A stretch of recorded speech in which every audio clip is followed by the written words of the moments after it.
Hello everyone, and welcome back to Creepy Mr. Night. I know many of you enjoy using these videos to help you sleep, so before you drift off, I thought it'd be fun for everyone to leave a comment, letting me know where you're listening from around the world.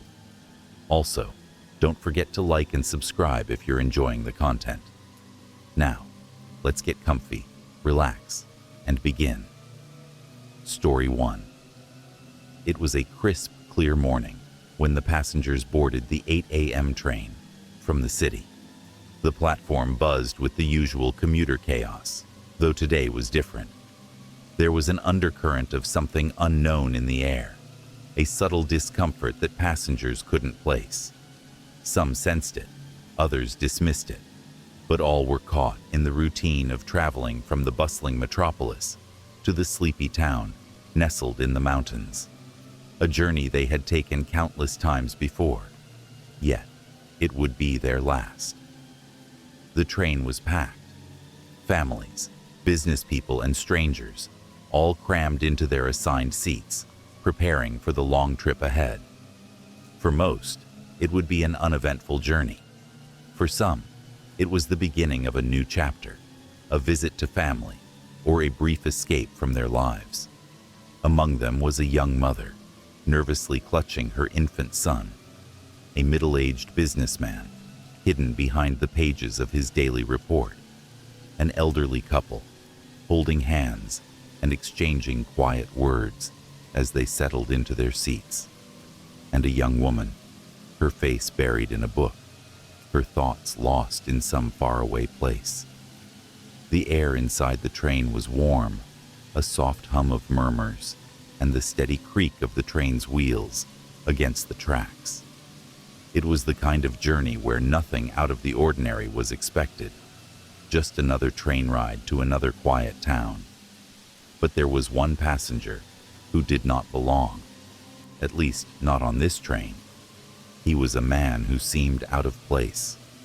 With a nondescript face, he blended in easily enough, but there was something about the way he sat, stiff and alert, that made those around him uncomfortable.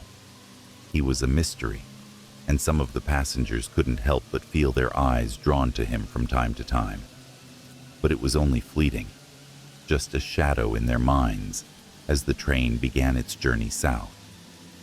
Hours passed, the landscape outside the train's windows shifting from the gray skyline of the city to the rolling hills and quiet towns of the countryside. The passengers went about their business, reading, sleeping, chatting quietly, while the train sped toward its final destination. Everything seemed normal, but as the train crossed into the more isolated stretches of the route, the sense of something being wrong began to creep in. The conductor made his rounds, collecting tickets and ensuring everything was running smoothly. A few passengers asked about delays or bathroom breaks, but there was no indication anything was amiss. The train was on time, at least as far as anyone knew. But then, without warning, the train disappeared from the radar. It was a simple check, a routine procedure, when the control center in the city noticed something unusual. The train had crossed a checkpoint, but it hadn't reached the next one. At first, it was chalked up to a technical glitch, a delay in communication between the train and the central system. But hours passed, and still, there was no word from the train. No one had heard from the conductor or the crew. No one knew the train's location. The response was swift. A search party was mobilized immediately, but no one knew where to begin. The tracks were clear, no signs of an accident, no wreckage, no broken trees or twisted metal. It was as if the train had simply vanished into thin air. The authorities launched a massive investigation, but the more they dug into the case, the more baffled they became. Where had the train gone? How could 200 people simply disappear? Theories began to sprout, ranging from hijacking to some kind of terrorist attack, but there was no evidence of any foul play. In the weeks that followed, Investigators scoured the tracks, searched nearby forests, and questioned everyone involved. The passengers' families were contacted, and each one was asked about their loved ones' activities and any possible motives for criminal involvement. But nothing significant came to light. Theories continued to circulate. Some speculated that it could have been the work of an organized criminal group, hijacking the train and taking it to an unknown location. Others suggested a more sinister possibility, a coordinated disappearance, with all passengers involved in some kind of conspiracy. But none of the leads brought the investigation closer to the truth. Then there were those who whispered about paranormal explanations, rumors that the train had crossed into some kind of alternate dimension or had been swallowed by a mysterious force. But these stories were dismissed as nonsense, as the authorities focused on more practical explanations. Still, no wreckage was found, no bodies, no survivors, nothing. Just an empty stretch of tracks. As the investigation progressed, something far darker began to emerge. The detectives delved into the personal lives of the passengers, uncovering hidden secrets and unsettling connections. The middle-aged businessman, who had been buried in paperwork throughout the journey, had been conducting illegal deals behind the back of his company.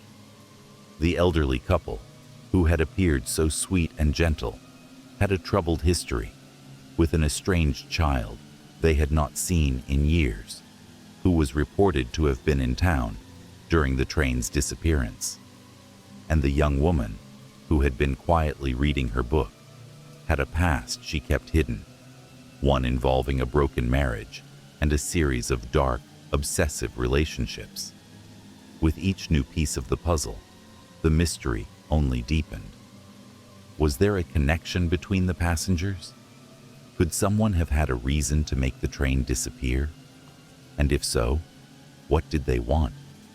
What did they gain from such an extraordinary event? The detectives found themselves torn between the logical and the illogical, constantly pulled in different directions by the unsettling facts that continued to emerge. The more they uncovered, the more questions they had. Could this really be the work of criminals? Or was there something else at play? A force beyond human understanding? And in the midst of it all, there was the man who did not belong, the mysterious passenger who sat stiffly, whose eyes seemed to watch everything and everyone. Days turned into weeks, and the search efforts continued in full force. Helicopters flew over forests, teams on horseback scoured every inch of land surrounding the tracks, and divers searched the nearby rivers. But no trace of the train, the passengers, or even the smallest piece of wreckage emerged. The families of the missing passengers had nowhere to go but to wait, clinging to the faintest hope that their loved ones would somehow be found. Some waited at police stations for any news. Others huddled together in living rooms, trying to make sense of the unthinkable. Publicly, the authorities remained tight-lipped, offering no theories or leads. Privately, however, the police chief, Detective Rebecca Hall, had grown increasingly uneasy. Each passing day brought more unanswered questions, and the lack of any physical evidence made the case feel like a haunting riddle with no solution. Detective Hall, a woman known for her sharp intellect and tenacity, became obsessed with the case. As she examined the lives of the passengers, she felt herself drawn into the depths of their personal histories. Each one a potential clue, yet each lead slipping away like sand through her fingers.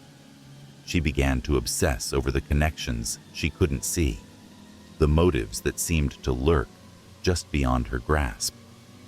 Could someone have orchestrated this to make it look like an accident, a random event? Or was something darker at play, something beyond the human mind's capacity for understanding? Her nights were sleepless, spent poring over files and evidence, while the days bled together in a fog of confusion and exhaustion.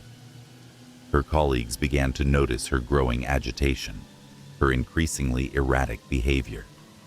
There were moments when Hall would lock herself in her office for hours, her face pale and drawn as she sifted through passenger records, trying to find some link, some pattern that would lead her to the truth.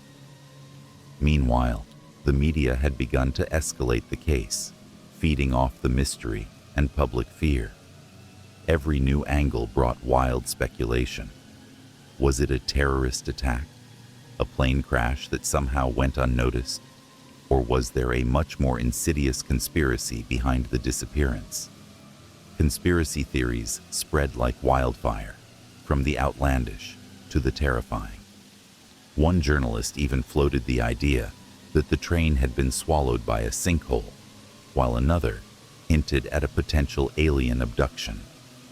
Amidst the chaos, Detective Hall found herself grappling with a sinking feeling, as though the case were slipping away from her, slipping into something she couldn't define.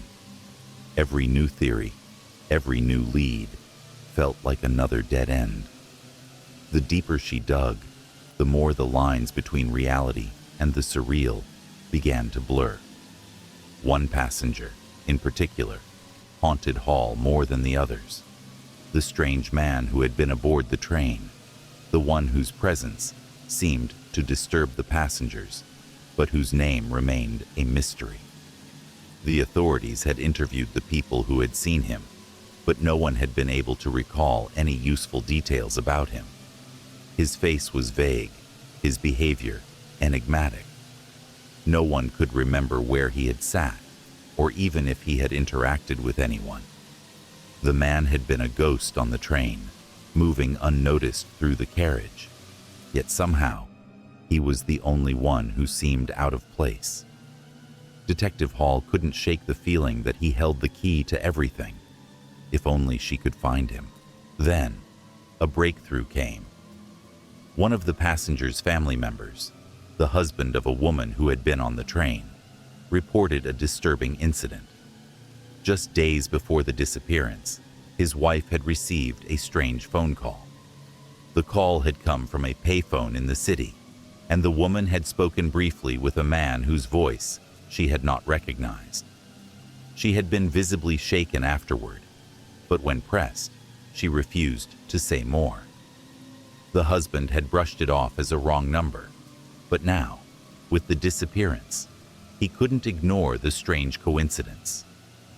Hall immediately ordered a trace on the phone records.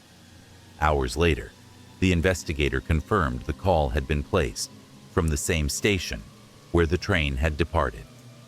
It seemed like a small thing, but in the tangled web of this case, it was a thread that could unravel everything. As the investigation unfolded, Detective Hall's obsession with the case grew, and her sanity began to fray. She had begun to suspect something far darker than anyone had imagined. The passengers weren't just random people thrown together by fate. They were connected by something far more sinister than chance. The businessman's illegal deals were not just petty corporate fraud. They were linked to a far-reaching money laundering scheme involving high-level government officials. The elderly couple's estranged child, it turned out, had been involved in the planning of a major protest that had been shut down just days before the train's departure. The young woman's dark past, her failed marriage and subsequent obsessive relationships, had made her a target of a dangerous group, one known for silencing those who crossed them. Hall's thoughts spiraled as the connections between these seemingly random people took shape. Could they all have been involved in something larger? Some criminal conspiracy? Or was this the work of a single powerful individual pulling the strings from the shadows? The strange passenger, who had been elusive from the start, emerged as a central figure in Hall's mind. Could he have been orchestrating everything from the beginning? What if he had been the catalyst, planting the seeds of destruction and carefully watching as the train veered toward its inevitable fate. As the days wore on, Hall began to lose her grip on reality. The lines between the investigation and her own thoughts blurred. She would wake up in the middle of the night, convinced she had seen the mysterious man in the shadows of her office. She began hearing his voice in her dreams, whispering cryptic words that felt like they were meant for her alone. Every step she took seemed to lead her deeper into a rabbit hole of terror and confusion. In her darkest moment, she discovered something truly horrifying. The last passenger manifest was incomplete. There were discrepancies in the records, passengers listed under different names or missing entirely. When she confronted the records officer about it, he became defensive, claiming it was just a clerical error.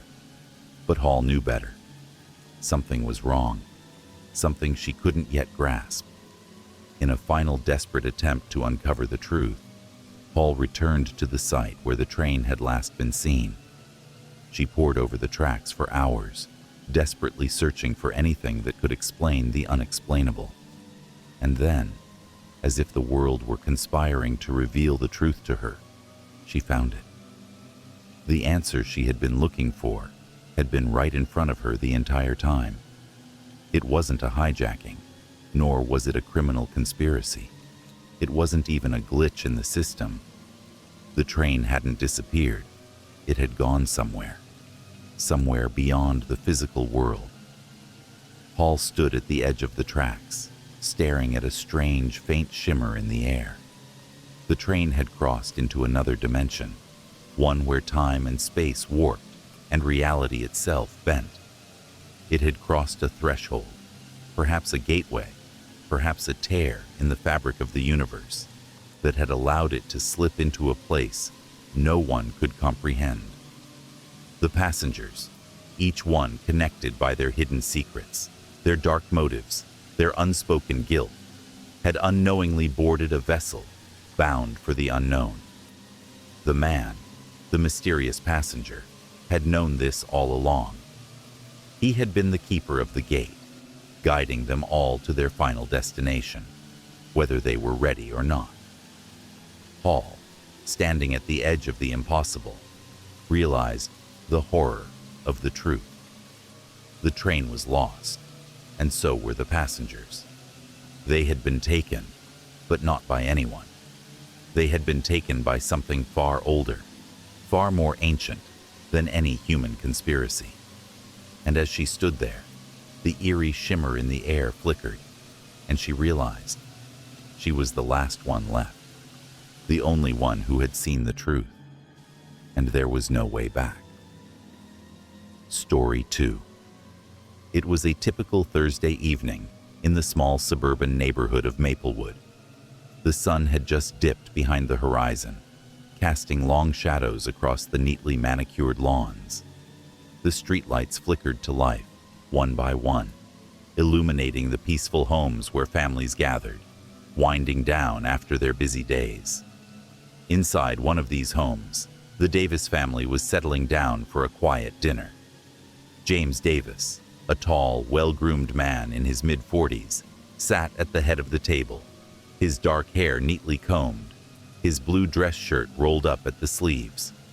Across from him, his wife, Claire, a woman in her early 40s, with warm brown eyes and a gentle smile, placed the last of the dishes on the table: a steaming pot roast, mashed potatoes, and roasted vegetables. Their children, Emma and Liam, sat eagerly at their spots, waiting for their mother to sit before they dug into their food. Emma, a quiet, introspective 14-year-old with shoulder-length brown hair, was staring down at her plate, pushing the mashed potatoes around in a pattern, lost in thought. Liam, a bubbly 10-year-old with messy blonde hair and an infectious smile, could barely contain his excitement and was the first to grab his fork. The scene was nothing out of the ordinary, just another night in a family that many envied for its apparent perfection. James was a successful architect, and Claire was a stay-at-home mom who volunteered at the local school. Emma was a promising student, excelling in every subject, while Liam was a star in the school's soccer team. "We've got a busy weekend ahead," James said, breaking the comfortable silence. "The renovations on the Miller project are picking up speed. I'll be working Saturday, but I'll make sure to be home by dinner. Liam, you've got your soccer game, right?" Liam nodded enthusiastically, his mouth full of food. "I'm going to score 3 goals this time, I swear," he said between bites. Claire smiled, taking a sip of her wine. "I'm sure you will, sweetheart. Just don't forget to rest before the game." Emma barely looked up, lost in her own thoughts. James noticed her silence. "Hey, kiddo," he said softly. "What's going on? You seem a little distant tonight." Emma snapped out of her trance and offered a small smile. "Nothing. Just thinking about school and stuff." Claire gave her daughter an understanding look. "It's okay to take a break every once in a while, you know. You don't have to carry all that weight on your shoulders." The conversation continued, lighthearted and mundane, as the family ate together. They discussed their plans for the week ahead, the neighbors' latest gossip, and what they'd do for the upcoming summer vacation. All the while, the house stood still, seemingly frozen in time. There was nothing out of the ordinary, nothing that would suggest that, by morning, everything would change. Nothing to indicate that this would be the last time the Davis family would ever sit down for dinner together. By morning, the neighborhood had already begun its slow wake-up. Birds chirped in the trees, a dog barked in the distance, and the scent of fresh coffee filled the air. But as the sun rose higher in the sky, something felt off about the Davis household. The blinds were still drawn, the front door stood wide open, and the family's car was still parked in the driveway, untouched. Detective Sarah Montgomery was one of the first to arrive at the scene after the 911 call. The call had come from the neighbors, who had noticed the front door ajar and the family's belongings left behind. There were no signs of struggle, no forced entry, and no indication that anyone had been harmed. Just emptiness. Inside, the scene appeared almost surreal. The dinner table was still set, the pot roast and mashed potatoes half eaten, with the dishes still warm, as if they had just been abandoned. There was no mess, no sign of a struggle. The kitchen was spotless, the refrigerator door left slightly ajar. It was as if the family had simply walked out of the house in the middle of the night, without any trace. The bedrooms were just as unsettlingly perfect.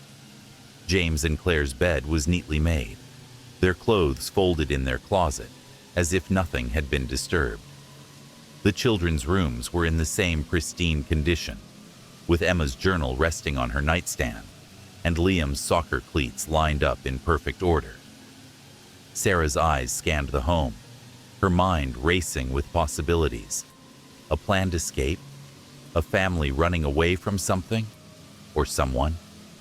No signs of robbery, no clues pointing to foul play. It was as though they had just disappeared into thin air. Sarah gathered a team of officers to start the investigation. They canvassed the neighborhood, knocking on doors and speaking to anyone who might have seen anything unusual the night before. The neighbors were shocked, and no one had noticed anything strange. No lights in the house after midnight, no sounds of movement, no late-night visitors. It was as though the family had simply vanished without a trace. The family's closest friends were equally perplexed. James and Claire had always been the picture of normalcy. They had attended social gatherings, volunteered for neighborhood events, and kept to themselves.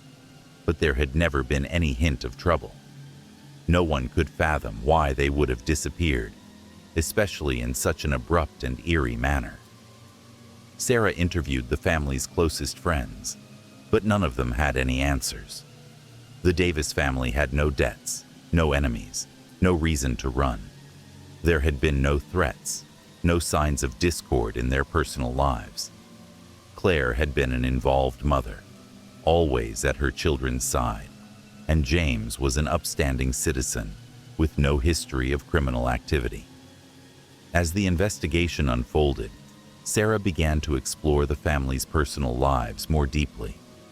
The more she uncovered, the more unsettling the case became.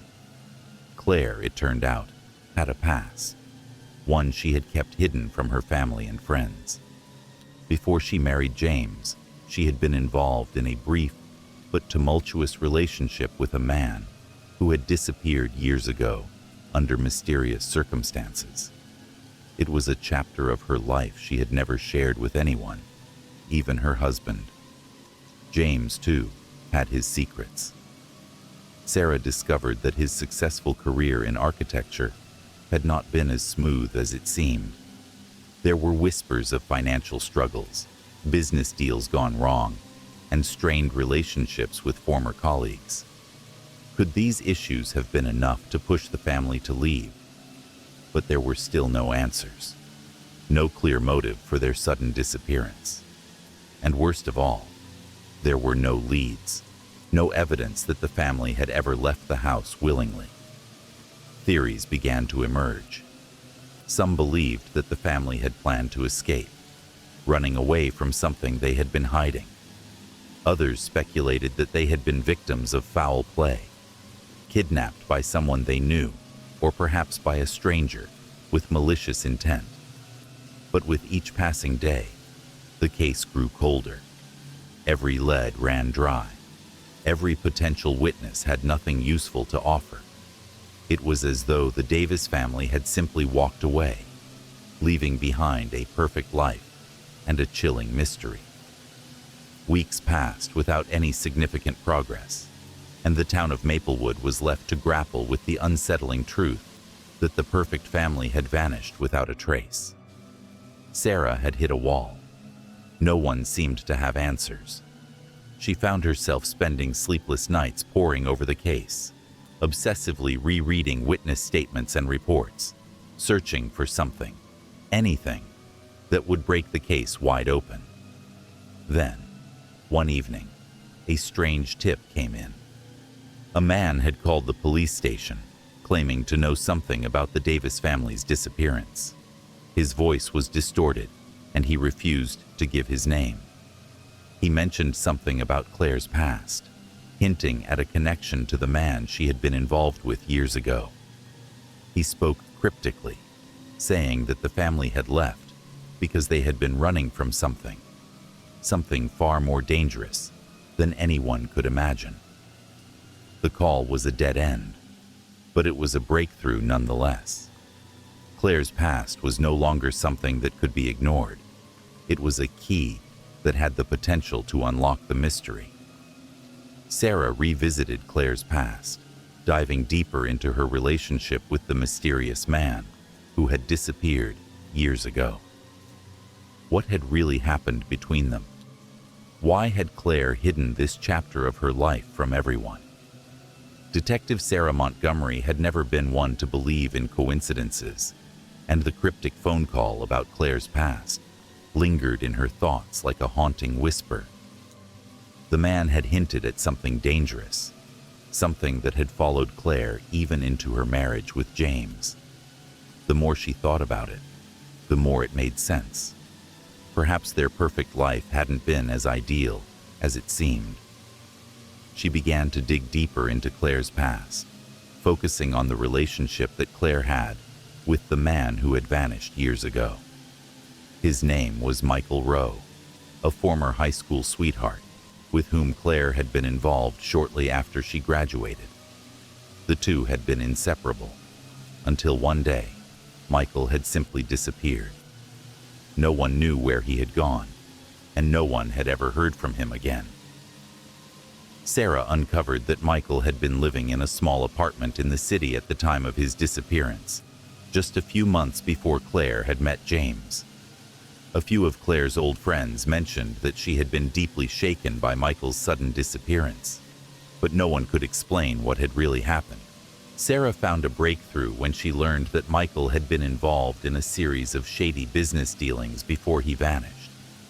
He had been part of a small group of criminals, running scams, drug deals, and even money laundering. His connection to Claire, it seemed, had been more than just a simple romance. She had been involved in his world, a world she had desperately tried to forget after his disappearance. But the shadows of his past had followed her, and now they were catching up with her family. The further Sarah dug into Michael's life, the more she learned about the connections between him and a dangerous underground network. This network had ties to organized crime, but there was more. Whispers of people disappearing without a trace, their lives erased as if they had never existed. Sarah couldn't help but wonder if the Davis family's perfect life had been nothing more than a carefully constructed facade, one built on buried lies and criminal ties that had finally resurfaced. The deeper Sarah got into Claire's past, the more unsettling the pieces began to fit together. It became clear that Claire's decision to marry James and start a family was, in part, an escape from the dangerous world Michael had introduced her to. But it wasn't just an escape. It was a calculated decision. Claire had chosen James not only for love, but for protection. James, with his stable career and good reputation, had provided the perfect cover for Claire to bury her past. But now, with the secrets of that past bubbling to the surface, the question remained: why had they left everything behind? Why had the perfect family, the couple that seemed to have it all, vanished without a word? And why had they done it in such a cold, calculated manner, leaving behind their belongings, their dinner untouched, and their front door open? Sarah's breakthrough came when she discovered an old, tattered letter that Claire had written to her mother years ago, just before she had met James. In the letter, Claire expressed her fear of being found, of someone from her past coming back to haunt her. She had written that she was starting over, hoping to leave behind the life she had once known. But the truth was more sinister than Sarah could have imagined. Claire had been trying to escape not just Michael, but an entire world of criminals who had used her for years. They had followed her, even after her marriage, and now, finally, they had come for her family. The family hadn't just disappeared, they had been taken. But by who and why? That was the question that Sarah now needed to answer. In the days following Sarah's discoveries, another lead came through. A woman named Linda Carter, who lived 2 blocks away from the Davis family, came forward with a peculiar detail. She had seen a figure standing near the Davis home the night they disappeared. A man she couldn't quite describe, except that he had been wearing a dark coat and seemed to be watching the house intently. Linda hadn't thought much of it at the time, but after hearing about the disappearance, the memory haunted her. Sarah immediately ordered a canvass of the neighborhood, hoping to track down any additional witnesses. After hours of questioning, a chilling pattern emerged. A few neighbors had noticed strange activity around the Davis house in the days leading up to their disappearance. Unfamiliar cars parked on the street, a shadowy figure seen lurking near the property, and even a faint knock at the door just hours before the family was last seen. It was clear now that someone had been watching the Davis family, someone with a very specific purpose. Sarah's instincts told her that the answers lay not in the past, but in the events of the night the family vanished. She ordered a full review of the surveillance footage from the neighborhood, hoping to uncover something more concrete. And that's when she saw it.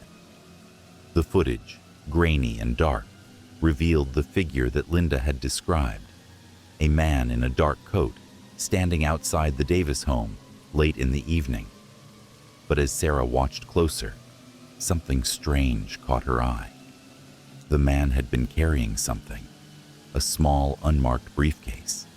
And then, in a moment that sent a chill through Sarah's spine, the footage revealed the unmistakable figure of Michael Rowe, the man Claire had once loved, the man who had disappeared all those years ago. The revelation hit Sarah like a ton of bricks. Michael Rowe wasn't dead. He had never disappeared. He had been lying in wait, watching Claire for years, biding his time until he could finally get her back into the fold. And now, with the family's life in jeopardy, he was pulling the strings. Sarah confronted Claire's mother, who confirmed her suspicions. Michael had returned, and he had been after Claire all along. The Davis family's perfect life had been nothing more than a smokescreen, one that Claire had created to protect her children from the world she had once been a part of. But Michael hadn't given up. He had found her again. In the final, gripping moments of the investigation, Sarah pieced together the puzzle. Michael had orchestrated the family's disappearance, not to kill them, but to erase them from their current lives. He had taken Claire, James, Emma, and Liam, and now they were being hidden somewhere, their identities erased. The truth was more disturbing than Sarah had ever imagined. Michael, using his underground network of criminals, had planned the family's disappearance for months. He had known exactly how to get to Claire, through her family, her perfect life, her desperate need to protect her children. As Sarah pieced together the last fragments of evidence, she realized that Claire's desire to protect her family had led her to make a devastating decision. She had chosen to walk away, to disappear into a new life, in order to protect her children from the very world she had tried to leave behind. But in doing so, she had dragged her family into that darkness. The final twist came when Sarah discovered a final note, left by Claire herself, hidden under a floorboard in the Davis home. It was addressed to Sarah, written in desperation. "I thought I could protect them. I thought I could leave it all behind. But Michael found us. He's not the man I once knew. I have to go now, for their safety. Don't look for us. Don't try to find us. I've made my choice. Please understand. Claire." It was the ultimate act of love and the ultimate betrayal. Story 3. It was just another ordinary flight. At least, that's how it seemed. Flight 321 was a routine commercial service, departing from Los Angeles International Airport to New York City. Passengers settled into their seats, read magazines, made small talk, and flipped through the in-flight entertainment options.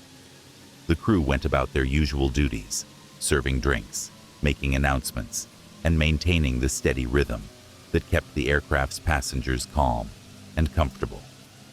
Among the passengers was 29-year-old Emily Lane, a quiet woman with a book in her lap and a thoughtful expression on her face. She had been to New York countless times for business meetings, but this particular trip felt different. Her mind wandered between the upcoming conference and her personal life, a mess of disjointed thoughts she couldn't shake. Emily sat by the window, staring out at the cloud-dotted sky. She always loved flying, the feeling of leaving the world behind, even if only for a few hours.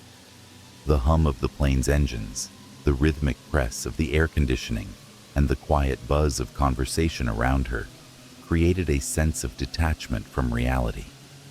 Everything was normal.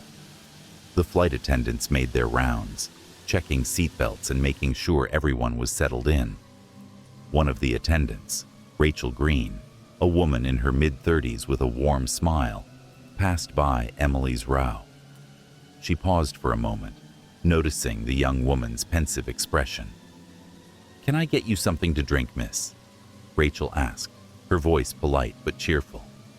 Emily looked up, blinking as if pulled from a dream. "Oh yes, just water, please." Rachel nodded and continued down the aisle, completing her service. The passengers continued to settle into their own routines, many plugging in headphones, others dozing off, lulled by the gentle motions of the flight. It was the kind of flight where everything felt predictable and safe. The seatbelt sign flickered off as the plane reached cruising altitude. The flight attendants took their positions, securing the cabin for a few hours of calm travel. The captain made a brief announcement, a calm voice over the intercom, assuring everyone of the smooth conditions ahead. Everything seemed perfectly normal. It happened when the plane was about 30,000 feet above the ground, halfway through the flight. Rachel had been moving down the aisle, picking up empty cups and offering refills.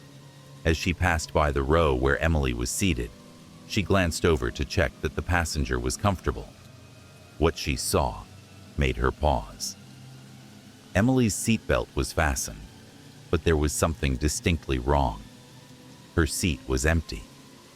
The book that had been in her hands moments ago was now lying open on the seat beside her. Her jacket and purse, which had been hanging off the armrest, were gone, but her phone, glasses, and travel documents remained undisturbed on the seat. Rachel stood there for a moment, scanning the area. She looked around the cabin, expecting to see Emily in the aisle, maybe heading toward the restroom or speaking with another passenger. But there was no sign of her. She glanced back at the seat, her mind racing. The door to the cockpit was securely shut. The overhead compartments remained closed. No one had gotten up and walked out, and the cabin had been nearly full. There was no way someone could have vanished without anyone noticing. Rachel's heart began to beat a little faster. She walked quickly to the back of the cabin, where the lead flight attendant, Jennifer, was preparing for the next round of service. "Jennifer," Rachel called, her voice tinged with confusion. "Something's wrong. I think Emily Lane is missing." Jennifer froze for a moment, unsure if she had heard correctly. "What do you mean missing?" she asked, following Rachel back to the row. They both stood in front of Emily's seat, eyeing the belongings that had been left behind. "It doesn't make sense," Rachel muttered, running a hand through her hair. "Her seatbelt is still fastened, and her things are here, but she's gone. I don't know where she went." Jennifer leaned in, scanning the cabin. "Maybe she's in the bathroom." Rachel shook her head. "I checked. I knocked on the door. No one's inside." The two of them exchanged a glance, a rising sense of unease building in their chests. Jennifer pressed the call button for the cockpit, her fingers trembling as she spoke. "Captain Miller, this is Jennifer, the lead flight attendant. We have a problem. A passenger is missing, and we're unsure where she is. We've checked the entire cabin." There was a brief silence on the other end of the line. "A passenger is missing?" Captain Miller's voice crackled through the intercom. "Are you sure? No one has reported anything unusual?" Jennifer could hear the confusion in his voice. It made sense. How could someone vanish in mid-flight without anyone noticing? "We've checked everywhere, Captain. Her belongings are here, but she's gone. No one saw anything. We need to do a thorough search. This isn't normal." Captain Miller's voice became more serious. "Understood. Please remain calm. I'll notify the authorities once we land. In the meantime, keep a close eye on the passengers. If anyone knows anything, have them reported immediately." Jennifer's mind raced as she turned to Rachel. "Go down to the lower cabin and double-check. I'll talk to the other flight attendants. We need to act quickly. This is a problem." The plane was still several hours away from New York, and the tension in the cabin was palpable. The other passengers had no idea what was happening. Most of them were still engrossed in their in-flight entertainment or sleeping. The flight attendants, however, were trying to keep their calm, moving through the aisles, asking if anyone had seen anything unusual. Jennifer kept a careful eye on the door to the cockpit. The captain had already made the call to notify the authorities upon arrival. but there was little they could do in the air. The plane continued to cruise at 30,000 feet, as if nothing had happened. But everything had changed. Rachel returned to Jennifer, having checked the lower cabin. She shook her head, her face pale. No sign of her anywhere. It's like she just disappeared. Jennifer felt the weight of the situation settle heavily on her shoulders. They were 30,000 feet above the ground. The airplane doors hadn't been opened. No one had gotten off the plane. And yet Emily Lane, a young woman traveling alone, had vanished without a trace. The first officer, David, walked into the cabin, his face grim. "We've reviewed the security footage. There's no sign of her leaving her seat. The cameras are clear. She never left her spot." Jennifer stood there, speechless. The idea that a person could vanish in a sealed, confined space was almost impossible to comprehend. As the plane continued its journey, the cabin grew colder, the hum of the engines louder, and the sense of dread among the crew and passengers became palpable. Jennifer couldn't shake the feeling that something far worse was at play. How could someone simply vanish?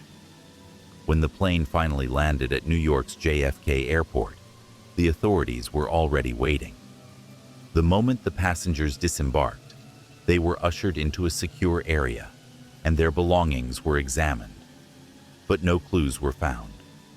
Emily's belongings, her phone, her jacket, her purse, had been left behind, and yet no one had witnessed anything.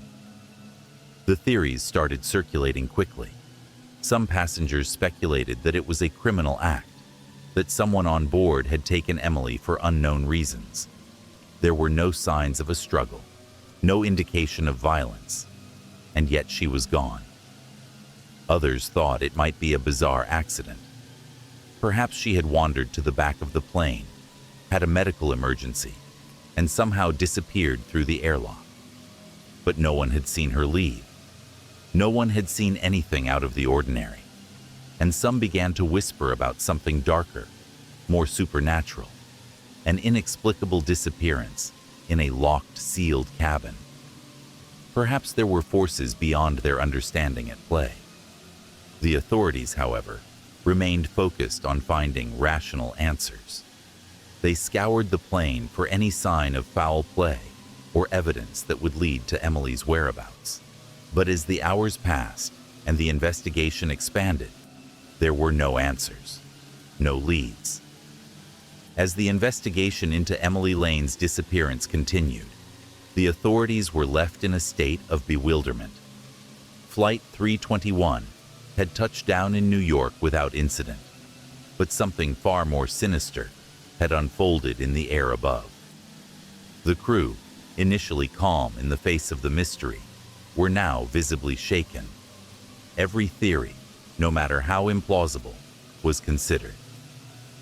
Detective Sandra Holt from the New York Police Department, a woman in her mid-40s with years of experience in missing persons cases, was called to the scene. The first thing she noticed upon arriving was the unnerving calm that had settled over the airport.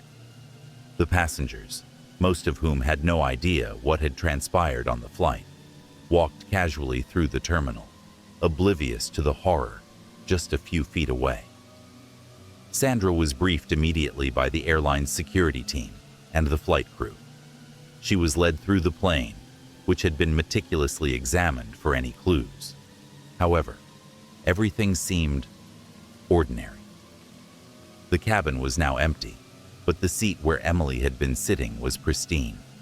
There were no visible disturbances, no evidence of a struggle. The only sign of Emily's presence was the untouched belongings left behind in her seat, her purse, phone, and jacket. How could this happen? Sandra muttered to herself as she surveyed the scene.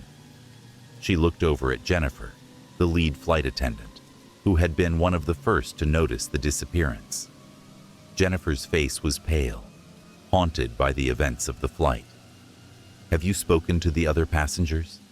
Sandra asked, her voice steady, though her eyes betrayed her concern. Jennifer nodded, but there was an edge to her voice. Yes, we spoke with them immediately after landing. Some people reported hearing a strange noise, a thud or a bump from the rear of the plane around the time Emily disappeared, but no one saw anything unusual. It's as though she vanished into thin air. Sandra frowned. A thud? It was a clue, but it didn't make sense. The plane's engines were loud, the air pressure constant. If something or someone had been moved, surely it would have caused a noticeable disruption. And yet, there had been no commotion. Sandra turned her attention back to the belongings. Did anyone else touch these after she was last seen? No, Jennifer replied quickly. No one touched anything. We followed procedure. We've all been told not to disturb anything unless instructed by authorities. Sandra examined the phone. It was locked, but she could feel the weight of the question hanging in the air. What was Emily's connection to the other passengers? Had someone on board orchestrated this? Or was there something more? The next few days were filled with dead ends. The investigation quickly became a tangled web of conflicting statements and suspicious behaviors. Theories ran rampant, but there was no evidence to support any of them. One lead, particularly alarming, was the discovery of an email sent by Emily to her sister, Sarah, just before the flight. The email was short but unsettling. I think someone is following me. I'm not sure what to do about it. I'll explain when I get to New York. The email raised suspicions of a possible stalker, but Sarah, who was interviewed by authorities, denied any knowledge of Emily being followed or harassed. According to Sarah, Emily had been acting somewhat paranoid in the weeks leading up to the flight, but nothing more was ever mentioned. As the investigation continued, it became clear that many of the passengers had been less than forthcoming about their actions during the flight. Some had claimed to have seen a shadowy figure moving near Emily's row right before she disappeared, but when pressed further, their stories were inconsistent. One man, Peter Robinson, a businessman who had been sitting 2 rows behind Emily, swore he had seen a tall figure in a dark jacket moving down the aisle toward the restroom just after the thud was heard. But when Sandra spoke to Peter a second time, his account had changed. He no longer remembered seeing the person at all. The police began to suspect that Peter might be involved, but the lack of evidence made it impossible to pursue the lead. Then came another bizarre clue: the flight's black box data. It recorded no unusual activity during the flight. No sudden dips in pressure, no strange sounds. The autopilot system had worked flawlessly, but one strange thing stood out in the records. The door to the bathroom at the rear of the plane had been opened and closed several times, but never for long enough to suggest anyone had been inside for an extended period. Theories bounced between every possibility: a crime of opportunity, a well-executed kidnapping, or an accident. Could Emily have slipped into the back of the plane unnoticed? Perhaps she had climbed into the cargo hold or the air vents. But again, these were all dead ends.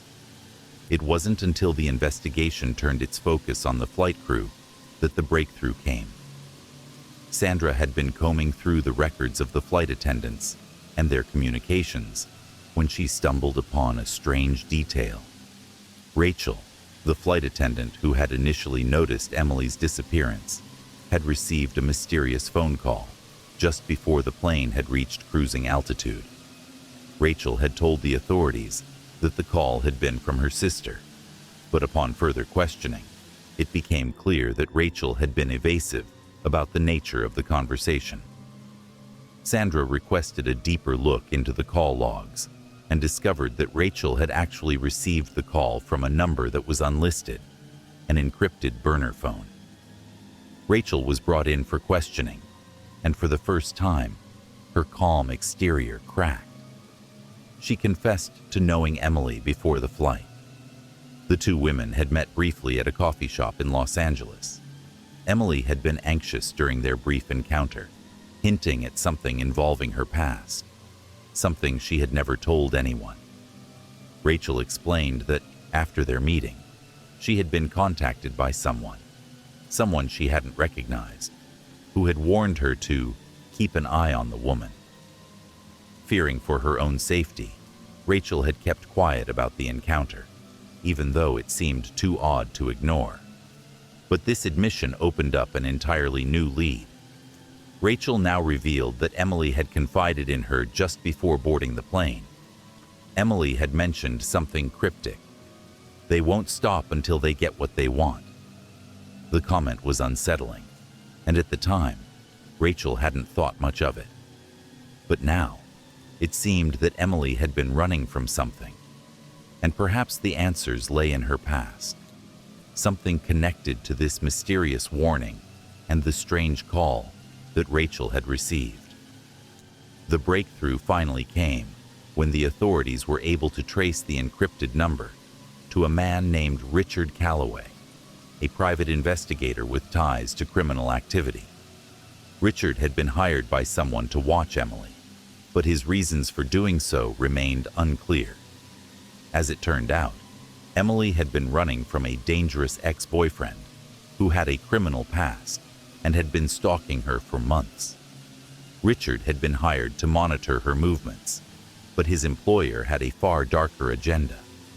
Emily had planned to disappear, to escape the man who had been relentlessly tracking her, and she had confided in Rachel out of fear for her safety.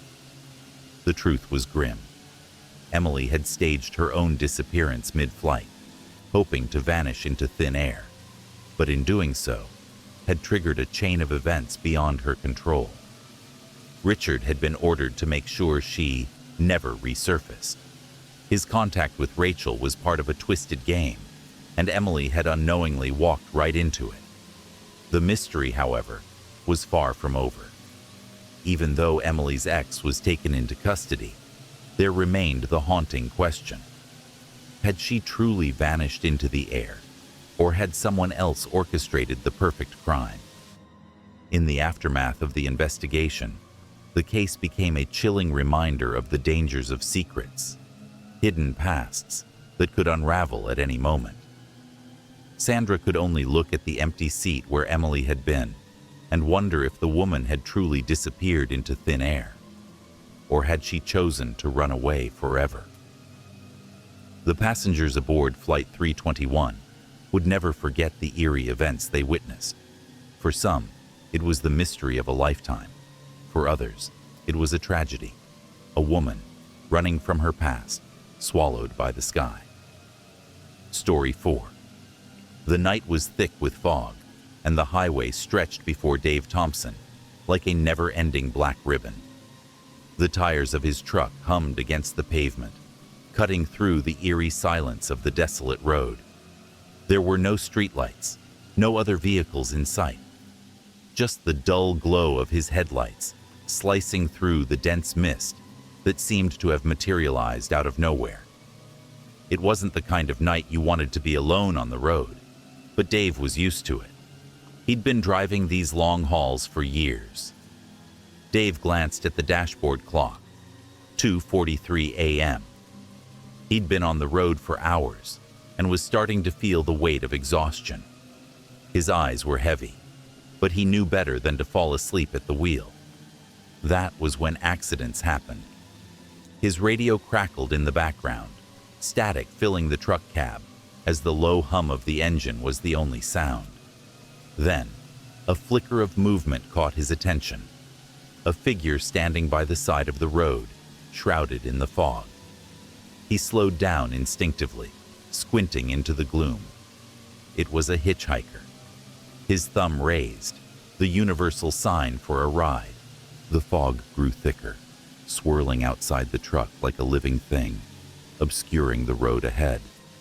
It was as though the highway itself was swallowing them, drawing them further into some kind of abyss. The engine's hum seemed louder now, too, filling the cabin with an almost deafening roar. Dave tried to focus, his eyes darting to the road ahead, but the fog seemed endless, twisting and warping. Then, without warning, the truck began to swerve. Dave's hands jerked on the wheel as he struggled to correct the steering. Something felt wrong. The truck's wheels slid on the wet asphalt, the tires screeching as they lost traction. Jack's head snapped back toward Dave, his face suddenly grim. "It's too late," Jack whispered, almost as if he were speaking to himself. "What? What are you talking about?" Dave asked, panic creeping into his voice as he fought to regain control of the truck. But the hitchhiker just stared ahead, his eyes fixated on the dash cam once more. Dave's heart pounded in his chest as the fog thickened even more, the visibility dropping to near zero. It was as if the road was no longer a road, but a dark tunnel, swallowing them whole. The truck swerved again, this time harder, and Dave's foot slammed down on the brake. The tires screeched in protest, and in that moment of blind panic, the truck lurched violently to the right. The world outside the window turned into a blur of fog and darkness as the truck careened off the road. Dave's stomach dropped as the truck plunged into a ditch, the screeching of metal and the sickening sound of the impact filling his ears. For a split second, everything seemed to freeze, and then, the crash.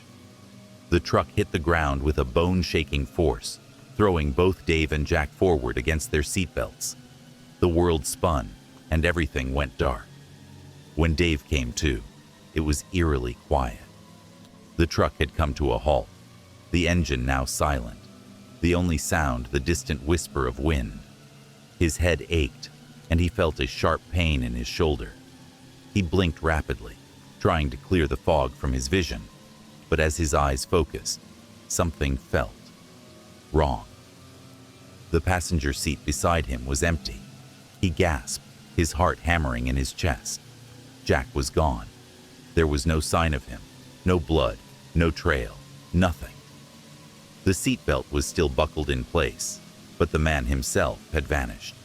His breath caught in his throat, and his hands shook as he reached for the door. The air outside was cold, biting at his skin, and the fog had only grown thicker. Dave stumbled out of the truck, disoriented and desperate. He looked around wildly. There was no sign of the hitchhiker anywhere, not even a footprint in the dirt. The road was empty, eerily so. But the dash cam, it was still recording. Dave stumbled back to the truck, his mind racing.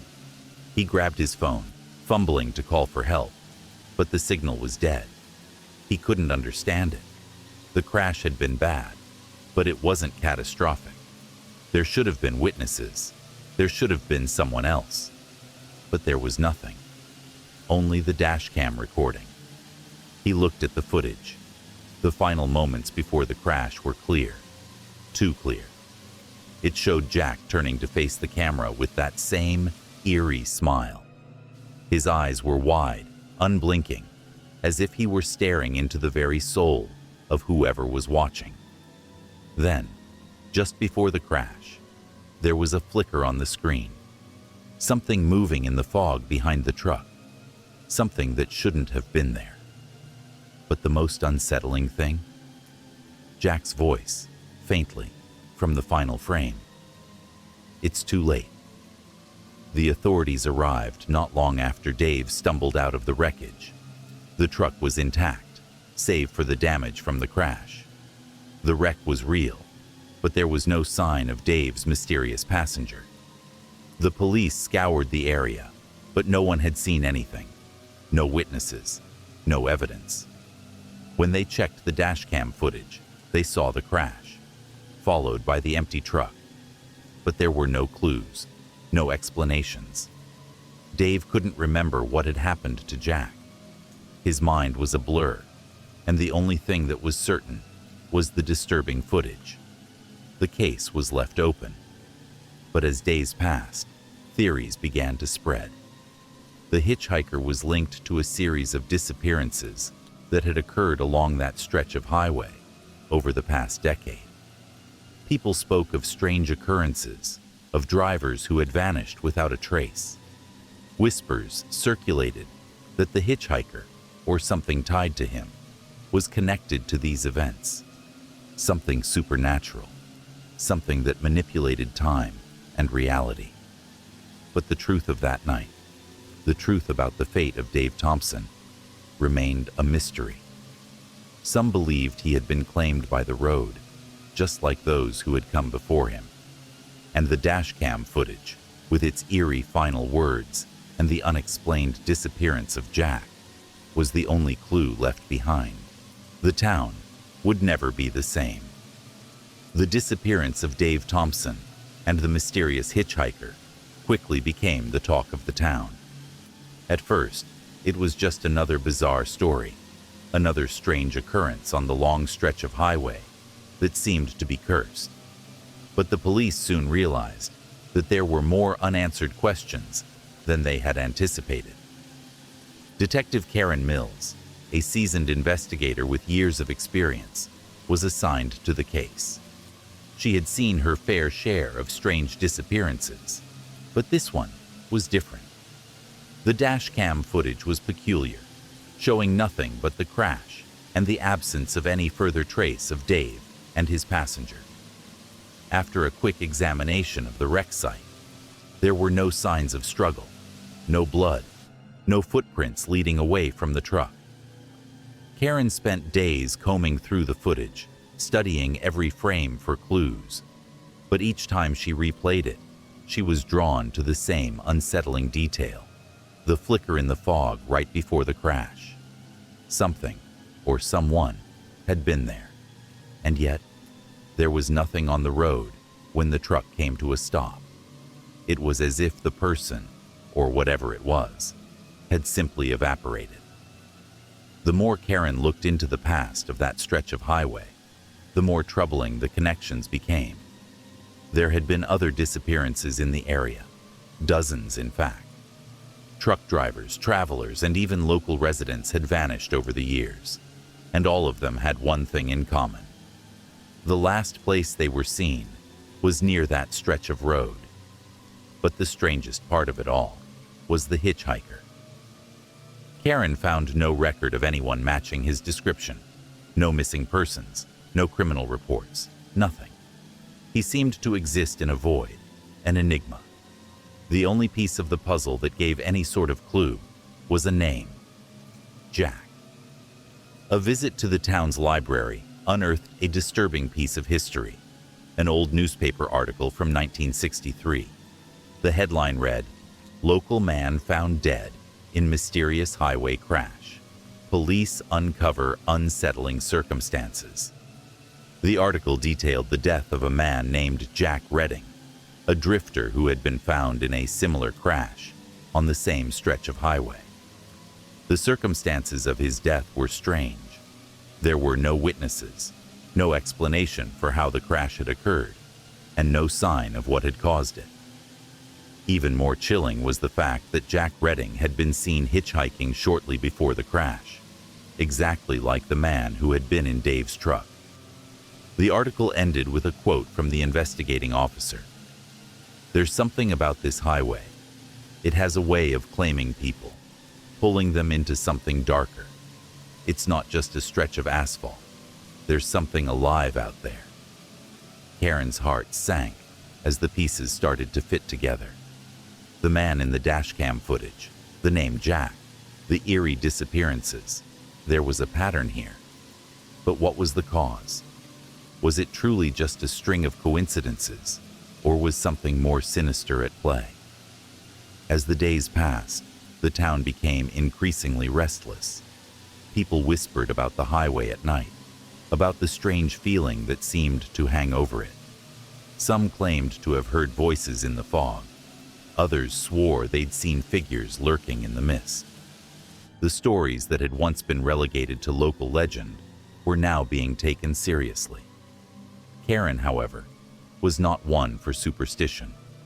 But the deeper she dug into the case, the harder it became to ignore the strange and unsettling facts that kept emerging.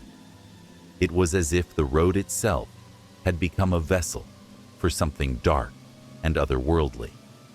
And the more she learned, the more she started to suspect that Dave's fate might have been sealed long before he ever picked up that hitchhiker. She turned to an expert in the supernatural, Dr. Simon Graves, a professor of folklore and paranormal studies at a nearby university. He had spent years researching haunted places, cursed locations, and strange occurrences, and he was immediately intrigued by the case. This highway, Dr. Graves said after reviewing the details, has a history, a very old one. There are rumors of strange happenings that date back centuries, long before modern roads were even built. Some believe the highway itself is cursed, infested with something malevolent that preys on those who drive it. Karen frowned. A curse? Are you suggesting that's what happened to Dave and the hitchhiker? Dr. Graves nodded gravely. I don't know for certain, but there are accounts of people vanishing along this road, just like your missing trucker. The hitchhiker, Jack. He may not even be a man. Not in the traditional sense anyway. What we're dealing with might be some kind of entity, something that lures people in, like a siren or a shadow. Karen shivered at the thought. It seemed absurd, impossible. And yet, the more she thought about it, the more it made sense. What else could explain the eerie disappearance of both Dave and Jack? What else could explain the unnerving way Jack had acted, the way he had known about the dash cam without any reason to? Theories swirled in her mind as she realized that the case might never have a rational explanation. It could very well be something far darker than she had ever imagined. Weeks passed, and the town grew increasingly unsettled. People started to avoid the highway altogether, afraid to tempt whatever fate awaited them. But Karen couldn't let it go. She had to find answers, no matter how terrifying they might be. One night, she returned to the wreck site, determined to find something, anything, that could explain what had happened. The fog was thick as ever, and the road seemed emptier than she had ever seen it. She parked her car at the side of the road and stepped out, her flashlight cutting through the mist like a blade. The air was damp, and the hairs on the back of her neck stood up as she took slow, deliberate steps toward the edge of the highway. As she approached the site of the crash, something caught her eye. A figure standing just beyond the tree line, barely visible in the fog. Her heart stopped. It was a man, tall and thin, wearing ragged clothes. His face was shadowed, but the shape of his eyes glinted in the darkness. It was Jack. Karen's breath caught in her throat. She raised her flashlight, but as the beam hit the figure, it flickered, and for a split second, the man seemed to vanish. She blinked, and when the light came back on, the figure was gone. A sudden noise from behind startled her. She spun around, but there was nothing there. Her heart raced in her chest. Was it Jack? Was it some kind of illusion? Or was there something far worse waiting for her in the fog? Just as she was about to leave, her flashlight flickered one last time. In its dim light, she saw it. A figure emerging from the mist. Only this time, it wasn't Jack. It was something much darker. An entity, a shadow with eyes that burned with an unnatural glow. It moved toward her with an eerie calmness, and she knew in that moment, with chilling certainty, that it was not something that could be explained by science or logic. The fog closed in around her, and the last thing Karen saw before everything went black was the dash cam footage playing in her mind. It's too late. Story 5. It was a cold, crisp autumn morning when Detective Clara Turner first received the call about the boarding house. The small town of Ashford hadn't seen much excitement in years, so when the local police discovered something strange, the call was meant for her. The boarding house had stood abandoned for nearly 5 decades, its once pristine white paint now peeling, windows shattered, and the heavy wooden door hanging crookedly on its hinges. It was a forgotten relic from another time, tucked away at the far end of Main Street, just beyond the edge of town. There had always been rumors about the place, whispers among the locals of strange happenings in its dark, empty rooms. But no one in the town could say for sure what had happened to the house or the people who lived there. The authorities had long considered it a ghost story, a thing of legend, until now. The discovery of the house had happened by accident. During routine roadwork, workers had unearthed an overgrown path leading to the house's rear entrance.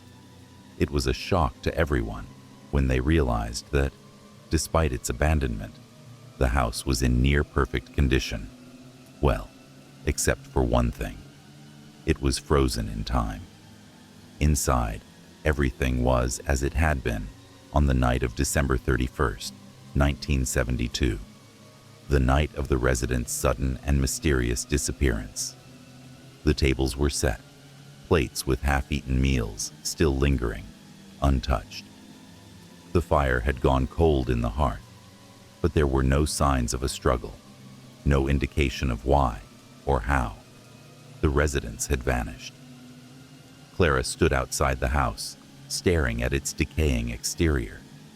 She felt a strange sensation crawl up her spine. The air around the house was unnaturally still, as though the building itself were holding its breath. Her footsteps echoed on the cracked pavement as she approached the front door, her mind racing with questions. "Detective Turner?" A voice interrupted her thoughts. She turned to see Officer Sam Jennings approaching, his face pale and drawn. In his hand, he held a stack of old papers and letters. "We found something," he said, his voice tense. Clara took the papers from him, her eyes scanning the fragile documents. They were old, yellowed with age, but still legible. Most of them were correspondence between the house's landlord, Mr. Pendergast, and various government offices. There were letters of complaint from neighbors, some of which mentioned strange noises coming from the house. But what caught Clara's attention was a particular set of letters. These were written in a strange, almost indecipherable script. "Do we know who wrote these?" Clara asked, her voice a mixture of curiosity and concern. "We're not sure yet," Sam replied, looking uncomfortable. "They were found in one of the bedrooms, tucked behind the walls. We also found these symbols." Clara looked at the symbols carefully. They resembled strange runes, circles intersected by jagged lines, almost as though someone had scribbled them in haste. There was something unsettling about them, something familiar, but she couldn't place it. "Where did you find these?" Clara asked, her voice a little sharper than usual. "Upstairs in a closet," Sam answered, swallowing hard. "And there's more. The upstairs bedroom, number 7, seems to have been the last occupied room. The bed's been slept in recently, but there's no one here." Clara frowned. It was as if time had frozen the moment the house's occupants vanished. Her thoughts were interrupted by the sound of footsteps behind her. She turned to find another officer, Lisa Grant, standing with a grim expression on her face. "You might want to see this," Lisa said quietly, motioning toward the back of the house. Clara followed Lisa through the rear entrance, and they descended a narrow staircase that led into the basement. The air grew colder with every step, and the faint smell of dampness clung to the walls. At the bottom of the stairs, Clara felt the hairs on the back of her neck stand on end. There was something off about the basement. In the center of the room was a large old wooden table covered in dust. But it wasn't the table that caught Clara's attention. It was the symbols drawn on the floor around it, in dark, almost dried, blood-like stains. She knelt down to examine the markings. "These are the same symbols from upstairs," Clara muttered, more to herself than anyone else. Lisa stepped forward, her face pale. "What do you think this means?" Clara stood up, brushing dust from her knees. She didn't know what to think. The symbols, the strange letters, the half-eaten food in the dining room. It was as if the people had simply disappeared, without a trace. She turned to Lisa and Sam, who were both watching her closely. "We need to dig deeper," Clara said, her voice steady, but filled with a growing sense of unease. Something happened here. Something supernatural. The next few days were spent combing through the house and its contents. Every room revealed new clues, each more baffling than the last. The dining room, where the table was set, appeared to have been prepared for a celebration. A small radio sat on a side table, its dial still set to a local station that had been playing festive music on the night of December 31st, 1972. Yet, the radio's battery had died long ago. The food on the plates was cold, as though it had been waiting for someone to return. Clara found herself obsessed with the house's history. She visited the local library to dig through old newspapers and town records, hoping to uncover more about the residents who had vanished. The boarding house had once been a bustling place, with 16 tenants, most of them older individuals who had been living there for years. There were a few younger residents too, people who had recently moved into the town. The owner of the house, Mr. Pendergast, had been a reclusive man who had lived in the house with his tenants. But after the disappearances, he had vanished as well, leaving behind nothing but unanswered questions. The few people who remembered Mr. Pendergast described him as strange, a man of few words who kept to himself. Neighbors recalled seeing him at odd hours of the day, and some even spoke of seeing strange lights in the house at night. The most disturbing account came from an elderly woman, Mrs. Clara Ashford, who claimed to have seen odd lights on the night of the vanishing. "I saw them," she told Clara one afternoon. "Bright lights, flashing like a storm, but no thunder. The air, it was thick with something that felt wrong. I've never been the same since." Clara listened intently, trying to make sense of Mrs. Ashford's ramblings. The elderly woman seemed convinced that the lights were tied to the disappearances. Clara wondered if there was any truth to her claim. Could the residents of the boarding house have been involved in something darker, a ritual, a supernatural event? The more Clara investigated, the more she learned about Mr. Pendergast's past. He had lived in Ashford for decades, but before his time in the boarding house, no one could say where he had come from. His arrival in town had been sudden, and there were no records of his family or his life before settling in the old house. Clara's breakthrough came when she discovered an old letter in the town's archives, written by a local historian. The historian had spent years researching strange occurrences in Ashford and had made an intriguing connection between the house and a series of disappearances that occurred in the early 1900s. According to the historian's notes, the house had been built on land once owned by a secretive group who practiced dark rituals. It was believed that the land had once been cursed. Could Mr. Pendergast have known about the house's dark past? Did he somehow become involved in these occult practices? Clara felt the pieces of the puzzle slowly starting to fit together, but with each new discovery came more questions. What had happened to the residents? Was it really a dark ritual that claimed their lives? And if so, what was Mr. Pendergast's role in all of this? Clara couldn't shake the feeling that the answers were buried somewhere deep in the house. hidden in its decaying walls, waiting to be uncovered. Clara's search led her back to the basement one evening. She had been over the house a dozen times, but something about the basement nagged at her. She had noticed a small door hidden behind a stack of old furniture in the corner of the basement, and tonight she had decided to investigate. The door creaked open, revealing a narrow, dark passageway. Clara's flashlight beam barely illuminated the path ahead, but she pressed on. At the end of the corridor, she found a hidden room, untouched by time. Inside, the room was filled with old relics, candles, ritualistic knives, and strange symbols etched into the walls. At the center of the room was an altar, draped in tattered cloth, and there, lying on the altar, was a single, open book. Clara approached it cautiously, flipping through its pages.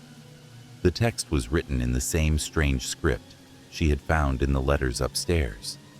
But it wasn't just any book. It was a book of rituals, dark ceremonies meant to summon unknown forces. As Clara read the words aloud, she felt a cold breeze sweep through the room. The lights in the house flickered, and then she heard something behind her. Clara's breath caught in her throat as she turned quickly, the sound of footsteps echoing behind her in the dark ritual room. But when she whipped around, there was no one there. Her heart raced. The room was cold, colder than it had any right to be, and the shadows seemed to stretch unnaturally along the walls, pulsating as though they were alive. Her flashlight flickered, casting eerie, dancing shadows across the symbols etched into the stone floor. Clara's hand trembled as she shut the book with a resounding thud. She needed to leave this place, but a strange compulsion rooted her to the spot. The walls seemed to close in, the air thick with an invisible weight. Then, from the far corner of the room, a voice whispered, a faint echoing sound that made the hairs on her neck stand on end. Leave. Now. The voice was raspy, distant, yet unmistakably close. It sent a shiver down Clara's spine. She took a step backward, her instincts screaming at her to get out. But before she could make a move, she heard it again. Join us. Forever. Clara spun around, shining her flashlight toward the voice. The beam cut through the darkness, illuminating the far wall, where something shifted in the corner. A figure. It was tall, thin, almost skeletal. Its form was blurred, indistinct, and flickered like a shadow, as if it didn't quite belong in the room. Her stomach twisted in horror. The figure moved closer. Clara's pulse quickened. Her mind raced. Was this a hallucination? Was it real? She bolted toward the doorway, her feet barely touching the ground, as she ran back into the darkened basement corridor. She could hear the figure following her, but when she glanced back, the shadow was gone, leaving only an oppressive silence in its wake. Clara emerged from the basement, gasping for air, and slammed the door shut behind her, trying to steady her breath. The house seemed even more suffocating now, the silence so heavy that it pressed against her chest.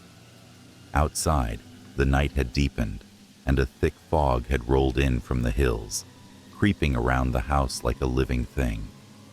Clara's mind was a whirlwind of thoughts, her body trembling from the experience in the basement. The symbols, the whispering figure, the book. She knew one thing for certain. Mr. Pendergast wasn't just some reclusive landlord. The rituals, the disappearances, it wasn't just a string of coincidences. It was something deliberate, something intentional. The boarding house wasn't just a place of residence. It was a gateway, a portal to something far darker. Clara needed to confront Mr. Pendergast. She had to learn everything about him. But where was he? Was he still alive? Had he been the one to perform the rituals? Had he disappeared like the rest of the tenants? The answer came a few days later. An old letter, written by Mr. Pendergast himself, had been found in the town archives, tucked away in a dusty folder. It was addressed to a local priest, asking for forgiveness for his actions, for the things he had been involved in. The letter was dated 2 weeks before the disappearance of the boarding house residents. In it, Mr. Pendergast confessed to having awakened something ancient that demanded a price. The price, he wrote, was the souls of the tenants. Clara's hands shook as she read the words. It is too late now. They are all gone. The ritual was completed, but I fear I have awakened something far worse than I could have imagined. There is no escaping what I have done. I fear it has claimed me too. There was no return address, no sign of Mr. Pendergast's whereabouts after that letter. Clara wondered if he had written it in his final moments, or if he had been driven mad by the same forces that had claimed the others. Determined to uncover the truth, Clara returned to the boarding house one final time. This time, she wasn't alone. She had brought a small team of investigators and specialists, people who had experience with paranormal events. She needed answers, and she wouldn't stop until she had them. Inside, the house felt even more oppressive. The air was heavy, suffused with an eerie energy that Clara could barely explain. She led the group down to the basement, the place where she had uncovered the ritual room. The investigators immediately went to work, setting up equipment and preparing to perform their own analysis. But Clara couldn't shake the feeling that the house was watching them, waiting. They reached the hidden room. The altar was still there, as though it hadn't been disturbed since the last time Clara had seen it. But this time, something was different.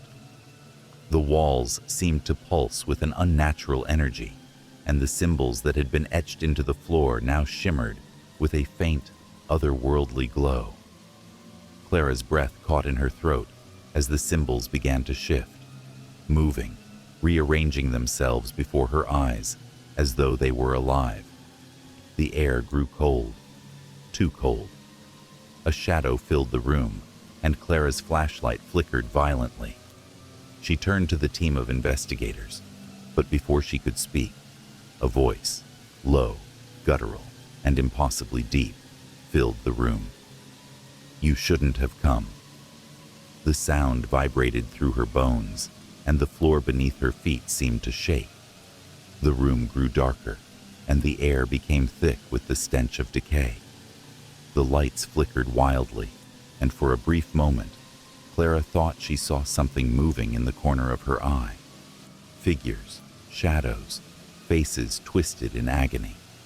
And then, they appeared. The residents of the boarding house. But they were no longer people. Their forms were warped, grotesque, their eyes wide and vacant. They floated in the air, their bodies contorted as if trapped between life and death. The whispers grew louder, overlapping, until Clara could no longer distinguish their voices from the others. Join us, they whispered. We are the price. You are the price. Clara felt her knees buckle as the overwhelming sense of dread consumed her. The symbols on the floor began to burn with an ethereal fire, and the altar began to tremble. It was then that she understood.